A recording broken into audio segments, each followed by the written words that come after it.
Okay, Dr. Johnson, could you describe what the Marvin Mouse is and what it does for your research? The Marvin Mouse is essentially a project that was funded by the Marvin Lewis Foundation, and it was essentially an idea we had about 3 years ago to try to understand better how is the immune system involved in multiple sclerosis as well as related diseases. The Marvin Lewis Foundation has had an interest in multiple sclerosis since Marvin's arrival in Cincinnati, partly due to the fact that his brother-in-law had MS, and he in particular was interested in funding projects related to this. We came to them with essentially the blueprints for the genetic project, which was essentially to try to create what's referred to as a transgenic mouse, which would enable us to study a particular type of immune cell which is very important to multiple sclerosis research, and that is the killer T cell.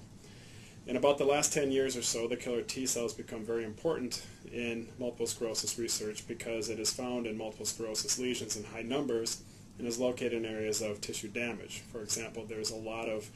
sick and dying neurons in close proximity to these killer T cells that have entered the central nervous system. Now, the fact that they had entered the CNS and had been next to these sick neurons is not enough in these particular studies to determine if the killer T cells have the capacity to damage or hurt these neurons. And so the idea was to try to create the Marvin mouse, which is essentially a transgenic mouse, which would enable us to take away the ability of killer T cells when they enter the central nervous system to engage neurons specifically. And the reason for doing this is to try to create a proof of principle project which would enable us to at least determine, in medicine at least, if the killer T cell has the capacity to engage a neuron in our models of multiple sclerosis,